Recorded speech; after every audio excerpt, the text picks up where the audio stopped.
दिखावा मुझे। हम पाकिस्तान का किस्मत तब्दील करेंगे। आज ये पाकिस्तान और अवाम एक थे, एक हैं और एक रहेंगे।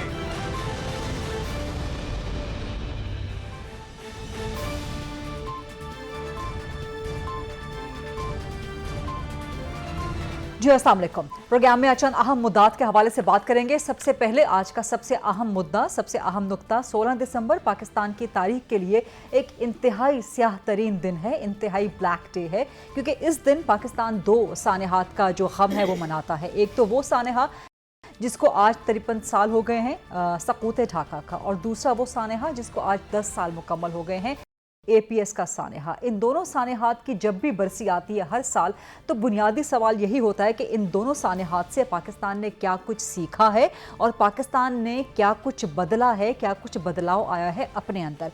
तो लामहाला आज के प्रोग्राम में भी हम यही गुफ्तगू करेंगे, ख़ास तौर पे जो APS का सानेहा है, जो दहशतगर्दी का पाकिस्तान की तारीख़ में बड़े सानेहात में से एक है, जहाँ पर मासूम बच्चों को शहीद कर दिया गया जो सिर्फ स्कूल तालीम हासिल करने के लिए गए थे।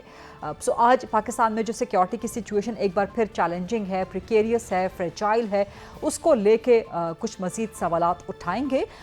सकूत ढाका के सबक के हवाले से भी बात करेंगे, क्योंकि पाकिस्तान की सियासत में बांग्लादेश की एक बार फिर बाज़गश्त हमें जो है वो सुनाई देती रहती है।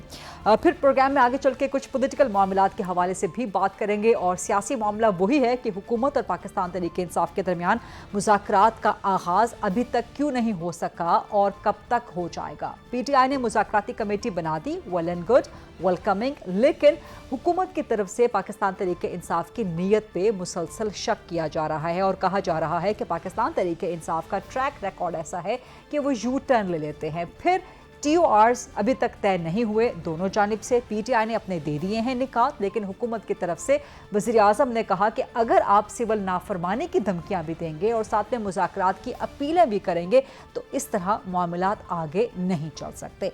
इन्हीं मुद्दात पे प्रोग्राम में बात करेंगे। प्रोग्राम के फ्लोर को ओपन करते हैं डिबेट, डिस्कशन, क्वेश्चन आंसर्स के लिए। मेरे पास बड़ी ज़बरदस्त सियासी शख्सियात आज प्रोग्राम में मौजूद हैं। सबसे पाकिस्तान तहरीक इंसाफ की नुमाइंदगी करेंगे सीनियर मरकज़ी सरकर्दा रहनुमा हैं, सेनेट में पार्लियामेंट्री लीडर भी हैं, सेनेटर बैरिस्टर अली जफर साहब बड़े ज़बरदस्त सियासतदान भी हैं और कानूनदान भी हैं। मेरे साथ मौजूद हैं शमीला फारूकी साहिबा, पाकिस्तान पीपल्स पार्टी की सीनियर मरकज़ी सरकर्दा रहनुमा हैं, MNA हैं, और मेरे साथ मौजूद हैं सेनेटर डॉक्टर अफनानुल्लाह साहब, PMLN के सीनियर मरकज़ी सरकर्दा रहनुमा हैं। I will start with you senator barrister Ali Zafar साहब। 16 दिसंबर पाकिस्तान की तारीख का एक इंतहाई स्याह तरीन दिन। सकूत ढाका से पाकिस्तान ने क्या कुछ सीखा, और अभी बांग्लादेश को लेके पाकिस्तान के जो मामलात हैं वो ज़रा बेहतरी की जानिब गामसन हैं, इस पे ज़रा कमेंट कीजिएगा। एंड सानहा पेशावर सिक्योरिटी की सूरत हाल आज फिर चैलेंजिंग है, लेकिन जहाँ सकूत ढाका की बात होगी वहाँ पाकिस्तान तहरीक इंसाफ सियासत में बांग्लादेश की मिसाल धमकी के तौर पर प्रेजेंट करती है। अली जफर साहब। देखिए, पहले तो APS का जो बात करते हैं, एक स्याह दिन है, कोई शक नहीं, आपने बिल्कुल दुरुस्त फरमाया। और आपको याद होगा कि जब APS के वाक़ये से पहले टेररिज्म जो था वो पाकिस्तान में अरूज पे था, और उसके बाद सारी सियासी जमातें बैठी इकट्ठे, और सियासी जमातें और सिक्योरिटी एजेंसीज़ ने मिल के दहशतगर्दी का सामना किया, और उसके बाद आपने देखा कि हम तकरीबन दहशतगर्दी पे कंट्रोल पा चुके थे, और हमने पाकिस्तान की अवाम को एक तरह से सिक्योर किया। तो ये पोलिटिकल जो सीखने वाली बात ये है कि जब सियासी जमातें सारी की सारी और सिक्योरिटी एजेंसीज़ नेशनल इंटरेस्ट में कौमी मसाइल पे इकट्ठे हो जाएं, तो फिर हम किसी चीज़ का भी मुकाबला इकट्ठे कर सकते हैं।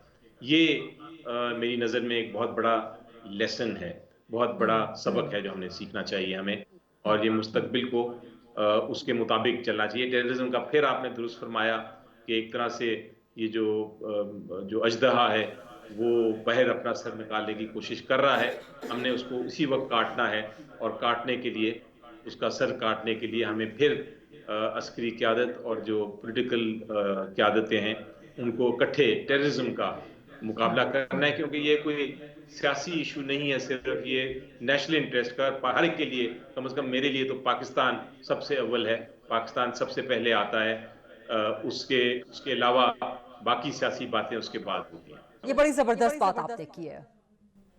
जहां तक आपने पूछा बांग्लादेश का, अगर आप बिल्कुल ऑब्जेक्टिवली तारीख समझें और तारीख देखें तो इसमें बहुत सारी गलतियां भी हैं और बहुत सारी फॉल्ट लाइंस भी हैं जो कि आप आइडेंटिफाई कर सकते हैं। बहुत लंबी चौड़ी बहस है, एक पॉइंट पे आप नहीं कह सकते कि किसकी गलती है, क्या हुआ, किस तरह हुआ, लेकिन वो सारी जो फॉल्ट लाइंस हैं उसको दुरुस्त करने की ज़रूरत है।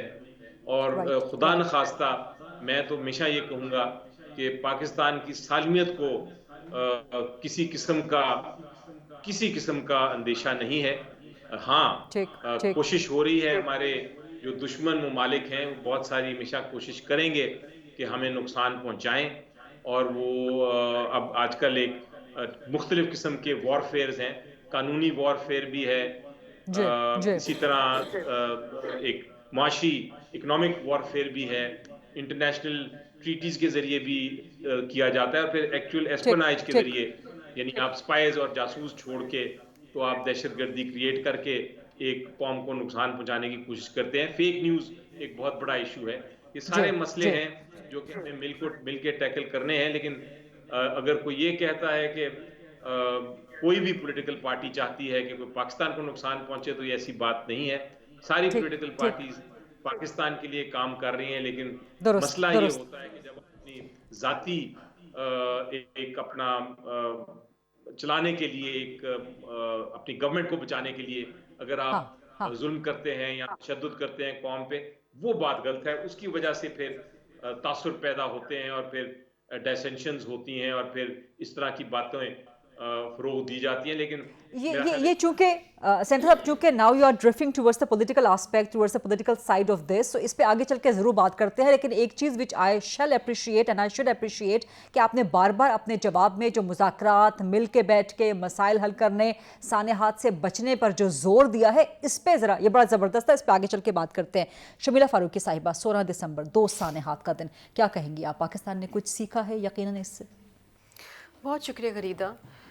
देखिए, मुझे आज जब आज it's the 10th year to APS and 53rd year to सकूते ढाका, मैं ये सोच रही थी कि how do you mourn the loss of a loved one, अपने बच्चे की अनटाइमली और ट्रैजिक मौत को आप कैसे डील करते हैं। आई थिंक इस इंसिडेंट ने पूरे मुल्क को हिला के रख दिया था जी, और वो तकलीफ़ जो उस रोज़ हम जिस तकलीफ़ से गुज़रे, वो तकलीफ़ आज भी वैसे ही ताज़ा है। बिल्कुल। और आज जब दोबारा एक चैलेंजिंग हालात हैं मुल्क में, दहशतगर्दी के दोबारा से एक जिसे कहते हैं ना कि वो नाक सर उठा रहा है, तो today more than ever I think हमारा रिजॉल्व इतना मुस्तहकम है कि हमें दहशतगर्दी को जड़ों से ख़त्म करके इस मुल्क से निकाल के फेंकना है।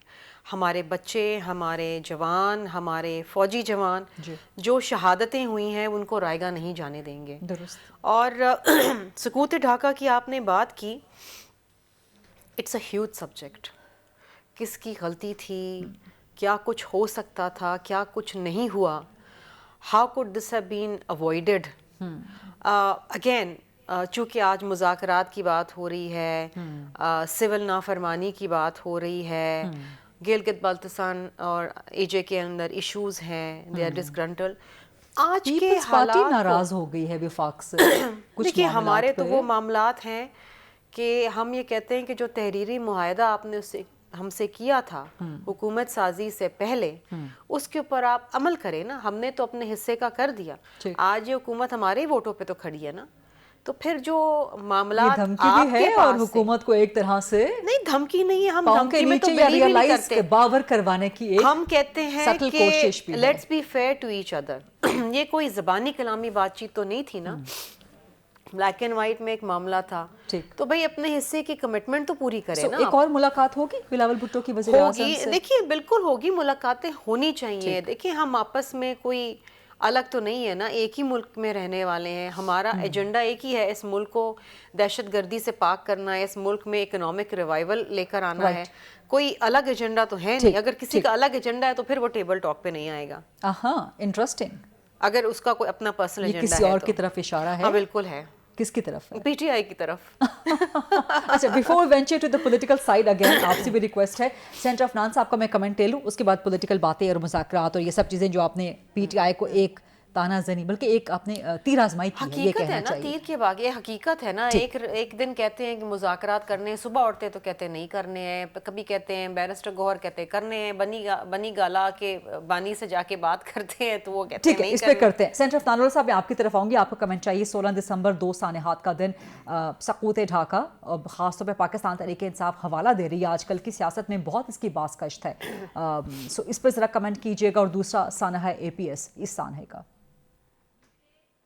देखिए, मैं पहले ये जो आर्मी पब्लिक स्कूल वाला मामला है उसको एड्रेस कर लेता हूँ। देखिए, बात ये है कि हमने जो बच्चों, इतने सारे बच्चों की कुर्बानी जो है दी गई और इतना बड़ा जुल्म हुआ, उसके बाद कौम इस बात पे आ गई कि हमने ये जो दहशतगर्दी वाला मसला है इसको रिजॉल्व करना है। और फिर आपने देखा कि ऑपरेशंस हुए और पार्लियामेंट की, नेशनल असम्बली की, सेनेट की सपोर्ट थी, आवाम की सपोर्ट थी, और उसकी वजह से हमने इराडिकेट किया सक्सेसफुली दहशतगर्दी को पाकिस्तान से।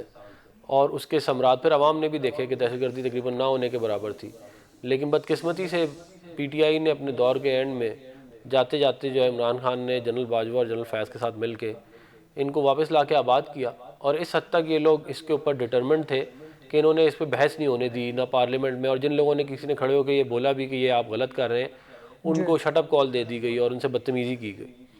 तो जब आपने इस तरह के फ़ैसले किए हैं और कुछ लोगों ने ज़बरदस्ती कराए हैं, तो मैं ज़ाती तौर पे ये समझता हूँ कि जब तक आप उन लोगों को सजाएं नहीं देंगे तो दोबारा आप कौम से फिर ये कैसे एक्सपेक्ट कर सकते हैं कि वो दोबारा कुर्बानी दे। या जो बेचारे हमारे सिपाही और अफसरान शहीद हो रहे हैं, पुलिस के और फ़ौज के और लॉ इन्फोर्समेंट एजेंसीज़ के, उनकी जो फैमिलीज़ उनको आप क्या जवाब देंगे कि जी हमने पहले किया था मगर ये 3 लोग हैं जिन्होंने वापस ला के आबाद किया, तो अब हम इनको सज़ा नहीं दे रहे लेकिन आप दोबारा कुर्बानी दें। मतलब हम उनको कैसे उनसे ये कह सकते हैं। तो मेरे ये ख्याल है कि ये इस इशू को रिजॉल्व करने के लिए जो है ये बहुत ज़रूरी है कि जो लोग रिस्पॉन्सिबल हैं इनको वापस ला के आबाद करने के लिए with heavy weaponry, with very advance weaponry, वो लोग उनको जब तक हम ऑन टास्क नहीं लेंगे ये मामला आगे नहीं जाएगा, मेरी ज़ाती राय में। जहाँ तक बात है सकूत ढाका की, तो देखें इसमें तो कोई शक नहीं है कि एक बहुत बड़ा जो है वो सेटबैक था हमारे लिए, एक बहुत बड़ा अलमिया था हमारे लिए, क्योंकि ज़ाहिर है हमने इतना बड़ा मुल्क जो है उसके एक बड़ी स्ट्रेटिजिक लोकेशन उसको हम लूज़ कर गए और फिर उसकी वजह से आधे लोग भी चले गए और फिर बहुत ज़्यादा मुल्क के अंदर इसका बुरा असर पड़ा। लेकिन अल्लाह ताला की मेहरबानी से और अच्छे लोग जो थे वो सिस्टम में मौजूद थे, उनकी वजह से जो है वो मुल्क जो दोबारा से हमने उसको उठा लिया, न्यूक्लियर पावर भी बन गए डॉक्टर अयूब खान की वजह से, मियां नवाज शरीफ साहब की वजह से, और भी मामलात अच्छे हुए। तो हम उस चीज़ को हमने ज़ाहिर ओवरकम किया। और अभी जब ये बांग्लादेश में रिसेंटली तब्दीलियाँ आई हैं और वहाँ पे दोबारा से प्रो पाकिस्तानी एक सेटअप आ गया है, और वहाँ पे जो ज़ाहिर लोग हैं वो तो उस वक्त भी शायद नहीं चाहते थे अलहदा होना, लेकिन वो हालात ऐसे बना दिए गए कि जिसकी वजह से मुल्क टूट गया। तो वो भी वो एक हमारे लिए एक पॉजिटिव न्यूज़ है कि हमारे ताल्लुकात जो है वो बेहतरी की तरफ जा रहे हैं बांग्लादेश के साथ, और आने वाले वक्तों में अपना ट्रेड और अपने डिफेंस और मुख्तलिफ टाइज जो है उनको इम्प्रूव करेंगे। और जो ज़ाहिर है जो हमसे माजी में गलतियाँ हुई हैं हम उम्मीद करता हूँ कि दोबारा हम नहीं दोहराएंगे।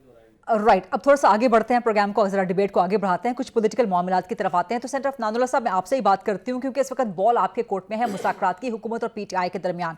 PTI ने मुज़ाकराती कमेटी बनाती है लेकिन हुकूमत की तरफ से इसका अभी तक कोई मुस्बत जवाब नहीं दिया जा रहा। तो वज़ीर आज़म की सोच क्या है, हुकूमत की सोच क्या है, PMLN की सोच क्या है, कमेटी कब तक बना देंगे, मुज़ाकरात करने हैं आप लोगों ने PTI से कि नहीं करना है? देखें, ये जो मुज़ाकरात की इनकी ऑफ़र है ये बहुत अरसे कई सालों से मुस्लिम लीग नून और दीगर जमातों ने इनसे मुज़ाकरात करने की कोशिश की थी और ये हमेशा उसको ठुकरा देते थे। मगर इस दफ़ा इन्होंने ऑफ़र जो है वो की है, तो जो हमारे ज़ाहिर हमारी कोalition गवर्नमेंट है और फिर हमारे साथ जो और दीगर पावर हाउसेज हैं उनसे हमने सबसे नेगोशिएट करके और आपस में एक इवॉल्व करनी है मैकेनिज़्म, तो वो उसके ऊपर अभी काम हो रहा है। तो एक दफ़ा वो हो जाए तो फिर उसके बाद ही कोई डेफिनेटली कहा जा सकता है कि ये मुज़ाकरात जो हैं वो कहाँ जाएंगे। बेहतर यही होगा कि अगर पीटीआई फोकस करे अवामी मामलात के ऊपर, जो अवामी मुश्किलात हैं उनको एड्रेस करने के ऊपर अगर कोई तजवीज़ लेके आए तो वो ज़्यादा अच्छा होगा, बजाय इसके कि जो इनके अपने मामलात हैं उनको प्रायोरिटाइज़ किया जाए। तो अभी हम जो हैं वो उसके ऊपर काम कर रहे हैं इंटरनली।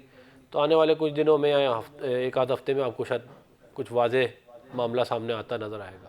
अच्छा, I have to go to senator Ali Zafar साहब, लेकिन आपने बड़े इंटरेस्टिंग अल्फाज का इस्तेमाल किया है, पहले ज़रा उनका जवाब दे दीजिए। आपने कहा कि हमारे साथ कुछ पावर हाउसेज हैं, उनसे भी हमने बात करनी है।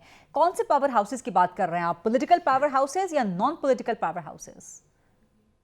देखिए ज़ाहिर है ये आपको भी मालूम है कि इस वक्त जो है मुल्क में हाइब्रिड निज़ाम है, तो जो हुकूमत के साथ जो गैर जमहूरी ताकतें हैं उनके साथ भी ज़ाहिर थोड़ी बहुत हमें उनको भी ऑन बोर्ड करके चलना पड़ता है साथ साथ, तो वो उसको भी देखना पड़ेगा ताकि एक पायदार मामला हो और एक लॉन्ग टर्म सोल्यूशन हो। अच्छा, I have to go to the break, लेकिन ज़रा क्विकली आपने फिर बड़े इंटरेस्टिंग अल्फाज का इस्तेमाल, आपने कहा कि जी हाइब्रिड मॉडल है और गैर जमहूरी जो क़ुव्वतें हैं, तो हाइब्रिड मॉडल का ताना तो गुज़श्ता दौरे हुकूमत में 2018 ऑनवर्ड्स PMLN PTI को दिया करती थी। तो आप खुद भी तस्लीम कर रहे हैं कि इस वक्त जो सिस्टम है वो हाइब्रिड है और गैर जमहूरी क़ुव्वतों से मुराद आपकी इस्टेब्लिशमेंट है। Let's be honest and fair. देखें, बात यह है कि जो 2018 में इस मुल्क में एक निज़ाम लाया गया, उसको वन पेज कहा गया, हाइब्रिड कहा गया और पता नहीं मुख्तलिफ नाम दिए गए। तो जब हमारी हुकूमत आई है तो वो निज़ाम ऑलरेडी सिस्टम में आ चुका था, तो हम उसी निज़ाम को अब लेके आगे चल रहे हैं। Quite interesting. आई विश कि यहाँ पर ब्रेक ना लेनी होती लाइव प्रोग्राम में। सेंटर अली ज़फ़र साहब, ये चीज़ें आप नोट कर लीजिए। इसका जवाब में ब्रेक के बाद आपकी इजाज़त से ब्रेक, साहिबा की इजाज़त से ब्रेक, वापस आके इसका जवाब लेते हैं सेंटर अली ज़फ़र साहब से और शमीला फारूकी साहिबा से। स्टे विद अस।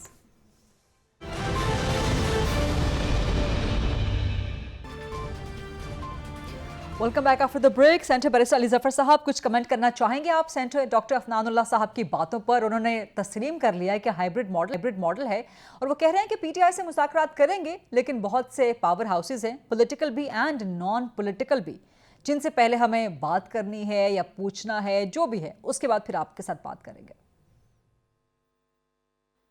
ये बड़ी अहम बात की है। आपको याद होगा कि जब भी कहा जाता था मीडिया की तरफ से भी और जो पॉलिटिकल लीडरशिप है PMLN की, उनकी तरफ से भी ये कहा जाता था कि जनाब आप सियासी लोगों से बात नहीं करना चाहते। पीटीआई सिर्फ अस्करी क़यादत से बात करना चाहती है, तो ये बिल्कुल जमहूरियत के ख़िलाफ़ है। हम हुकूमत में हैं, हम बाख्तियार हैं। तो बानी चेयरमैन जो पीटीआई के हैं वो हमेशा ये कहते थे कि मुज़ाकरात ज़रूर होने चाहिए, लेकिन उनके साथ जिनके पास इख्तियार हो, और मुझे पता है कि इनके पास इख्तियार नहीं है, लेकिन हमेशा PMLN डिनाई करती थी इसको, इनकी लीडरशिप। उसके बाद जब हमने परसुएट किया इमरान खान साहब को कि आप एक मुज़ाकराती कमेटी बना लें और दरवाजे खोल दें मुज़ाकरात के लिए इनके साथ भी, तो उन्होंने कहा कि ठीक है हम दरवाजे खोल देते हैं, लेकिन आप देखना कि वो जब दरवाजे हम खोलेंगे मुज़ाकरात के तो इसमें वो शामिल नहीं होना चाहेंगे, क्योंकि उनके पास वाकई इख्तियार नहीं है, उनको पहले पूछना पड़ेगा किसी और से। तो आज सेनेटर साहब ने जो बात की वो मेरा ख्याल है कि रिकॉर्ड पे बात की उन्होंने आपके सामने, और वो उसके बाद कोई गुंजाइश नहीं रह जाती। जो पीटीआई का मौक़िफ़ है उसको आप दुरुस्त तस्लीम करना पड़ता है, मुझे भी करना पड़ता है कि फिर ठीक है, अब उन्होंने खुद मान लिया है कि उनके पास इख्तियारात नहीं हैं और उनको बातचीत करके जो उनके बकौल उनके गैर सियासी या गैर जमहूरी ताकतों से बात करके वो बात करेंगे, तो फिर इजाज़त ले लें। फिर ये कहना कि जनाब हम पीटीआई ने मुज़ाकरात नहीं किए या नहीं करना चाहती, ये फिर इसकी तरदीद हो जाती है खुद ही इस बात से। तो मेरे ख्याल बड़ी अहम आज ये बात है जिस पे सेंटर अफनान की बात सुन के आप अभी भी होपफुल हैं, या आप चाहेंगे कि पाकिस्तान तहरीक इंसाफ अब हुकूमत से मुज़ाकरात का दरवाज़ा बंद कर दे और एस्टेब्लिशमेंट से मुज़ाकरात का जो डोल है वो डाले? जी देखिए, अब बड़ा मुश्किल सवाल पूछ लिया आपने।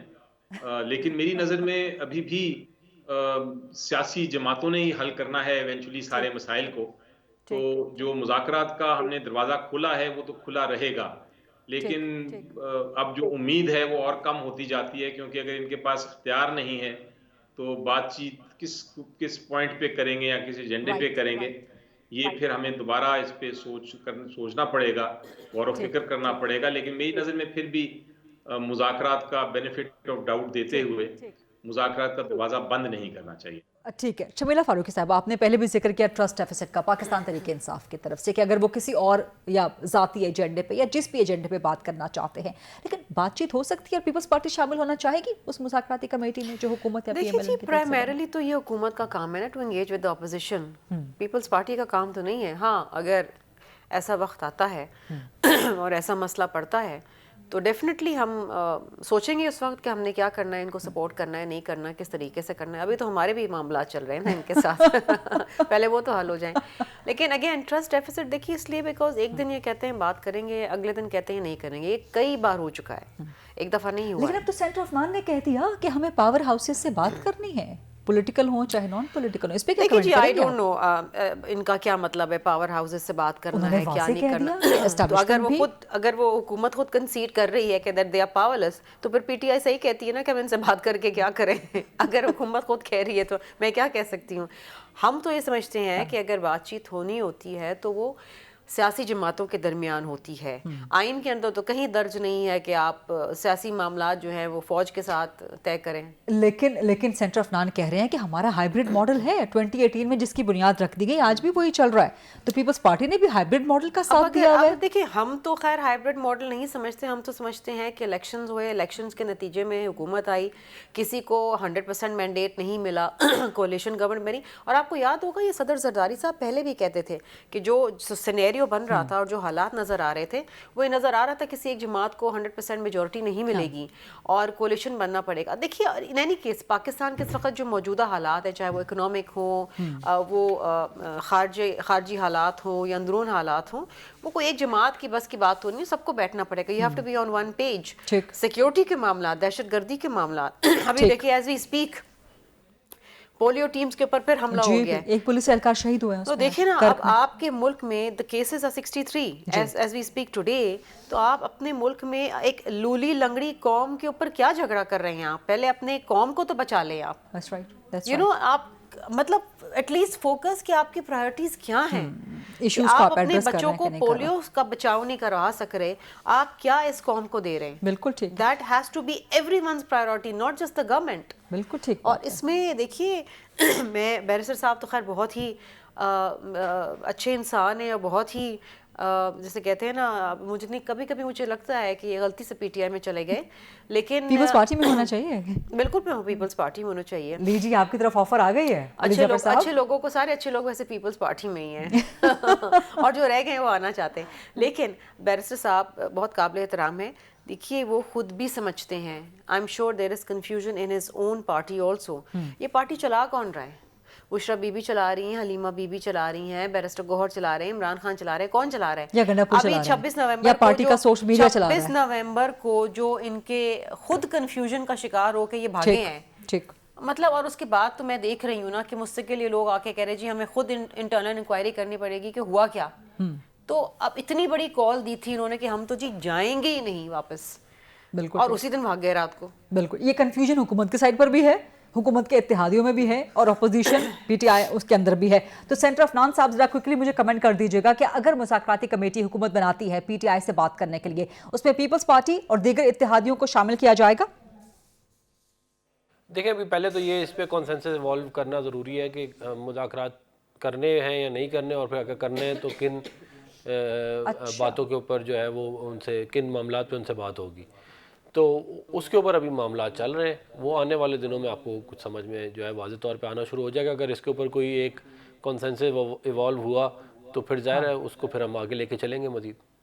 और ये भी फरमा दीजिए ताकि मैं इस पर भी कमेंट ले लूँ सेंट्रल अली जफर साहब का, आपने पहले हाइब्रिड मॉडल की बात की, आपने कहा जी गैर जमहूरी कुव्वतों से भी हमें पूछना पड़ेगा, नॉन पॉलिटिकल पावर हाउसेस से हमें बात करनी पड़ेगी कि पीटीआई से बात हो कि ना हो। तो उस साइड पे जो बुनियादी बैरियर है, जो ऑब्स्टैकल है, हर्डल है, वो 9 मई का है। तो आप क्या समझते हैं, पीएमएलएन क्या समझती है कि 9 मई का फैसला जो भी हो, कानूनी हो या सियासी हो, उसको एक साइड पे रख के या उस पे बात हुए बगैर मुज़ाकरात मुमकिन है पीटीआई से? देखिए 9 मई वाला मामला मेरी अपनी ज़ाती राय में तो अब ज़ाहिर है वो तो अदालतों में जा चुका है मामला, वो कहीं ना कहीं किसी ना किसी कोर्ट में है, जो लोग उसमें इन्वॉल्व थे। तो वो तो अब हुकूमत उसके अंदर जो है वो मतलब बहुत ज़्यादा थोड़ा बहुत तो कर सकती है ज़ाहिर है प्रोसिक्यूशन के हद तक, लेकिन बहुत ज़्यादा जो है वो उसके अंदर ज़ाहिर है हुकूमत का अमल दखल रहता नहीं है। तो अदालतों ने डिसाइड करना है कि क्या होना है और क्या नहीं होना। लेकिन ज़ाहिर है जो आपने जिस तरफ इशारा किया, ज़ाहिर है उनके कंसर्न्स तो हैं 9 मई के बारे में और होने भी चाहिए, क्योंकि इतना एक बड़ा हमला जो है मुल्क में हुआ और उसकी वजह से जो है वो पूरी दुनिया में बदनामी भी हुई और जो है मुल्क का जो निज़ाम है वो कमज़ोर हुआ। तो उसको जो है वो ज़ाहिर है मैं समझता हूँ कि उसको भी देखने की बड़ी ज़रूरत है और उसको हम देख रहे हैं। तो उनके कंसर्न्स को भी ज़ाहिर है देखना पड़ेगा, इसीलिए इसके ऊपर एक कॉन्सेंसस इवॉल्व करना बड़ा ज़रूरी है। ठीक है, एक ब्रेक ले लें यहाँ पर और ब्रेक के बाद जब वापस आएंगे तो इसी मुद्दे पे सेंटर अली जफर साहब से और शमीला फारूकी साहिबा से भी सवाल करेंगे। सेंटर अफनानुल्लाह साहब भी मौजूद हैं। Stay with us please.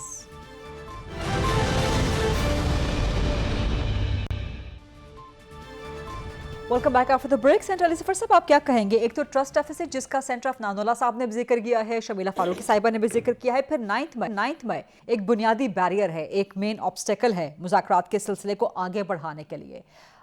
PTI का मुतालबा है कि जुडिशल कमीशन बना दिया जाए 9 मई 26 नवंबर पे, लेकिन सेम केस सुप्रीम कोर्ट में भी चल रहा है। फिर सुप्रीम कोर्ट में इलेक्शंस में धांधली के हवाले से केस भी लगने जा रहा होगा सर्दियों की छुट्टियों के बाद। तो अभी भी आप क्या समझते हैं कि मुज़ाकरात होने चाहिए या वेट एंड सी की पॉलिसी जितना वक्त गुजर सकता है गुजर जाए, फिर देखा जाए कि सुप्रीम कोर्ट क्या फैसला करती है इलेक्शन धांधली के हवाले से और 9 में जुडिशल कमीशन के हवाले से?